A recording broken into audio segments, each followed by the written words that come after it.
Hello everyone, আসসালামু আলাইকুম। Welcome back to Maha's kitchen. আজ বানাবো বিন কাকলেট। এই কাকলেটগুলো যে কোনো বিন দিয়ে আপনারা বানিয়ে নিতে পারেন। একটি বোলে রুম টেম্পারেচার পানিতে অ্যাড করে দিচ্ছি 500 গ্রাম আজোকি বিন। এই বিনগুলো 6 to 8 আওয়ার্সের জন্য অথবা ওভারনাইট সোক করে রাখবো। এবার বিনগুলোকে ওয়াশ করে নিয়ে 1 টিস্পুন সল্ট অ্যাড করে সফট বয়েল করে নিয়ে ম্যাশ করে ঠান্ডা করে নিয়েছি।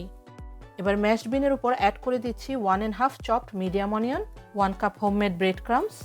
ব্রেড ক্রাম আজ আমরা ইউজ করছি বাইন্ডিংসের জন্য। 2 tablespoon fresh chopped coriander, 1 teaspoon chopped garlic, 1 teaspoon chopped ginger, 4 green chilli chopped, 1.5 teaspoon chilli powder, 1 teaspoon garam masala powder, 1 teaspoon জিরা পাউডার, 1 টিস্পুন ধনিয়া পাউডার, 1 টিস্পুন সল্টটা আপনারা আপনাদের স্বাদ মতো অ্যাড করে নেবেন। মনে রাখতে হবে আমরা বিন বয়েল করার সময় 1 টিস্পুন সল্ট অ্যাড করেছিলাম। এবার সব কিছু একসাথে মিক্স করে নেব।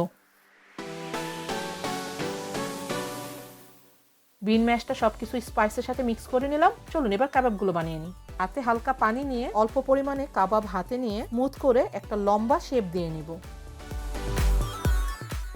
এবার হাতের তালুর উপর নিয়ে হালকা চেপে চেপে হালকা আঙ্গুল দিয়ে প্রেস করে করে একটা কাকলেটের শেপ দিয়ে নিব। এভাবেই আমি বাকি কাকলেটগুলো বানিয়ে নিব। আপনারা আপনাদের পছন্দ মতো যে কোনো শেপ দিয়ে নিতে পারেন। বিন কাকলেটগুলো বানানো হয়ে গেল।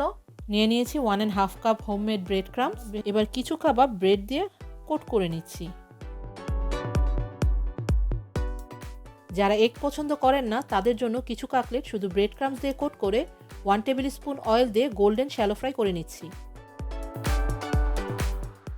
একটি বোলে নিয়ে নিচ্ছি 2টি এগ, ডিমটা ভেঙে নিচ্ছি।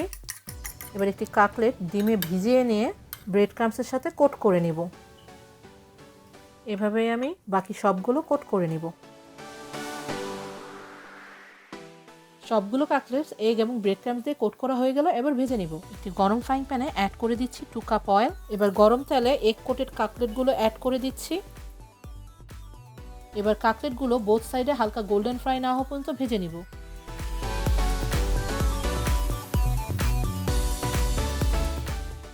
সেম ম্যাশ দিয়ে রেডি হয়ে গেল বিন কাকলেটগুলো। আপনারা হাফ ফ্রাই করে ঠান্ডা করে নিয়ে ফ্রিজে 1.5 থেকে 2 মাস সংরক্ষণ করতে পারবেন।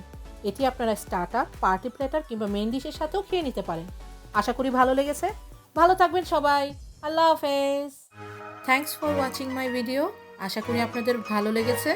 যদি ভালো লেগে থাকে লাইক করুন এবং সাবস্ক্রাইব করে আমার সাথেই থাকুন।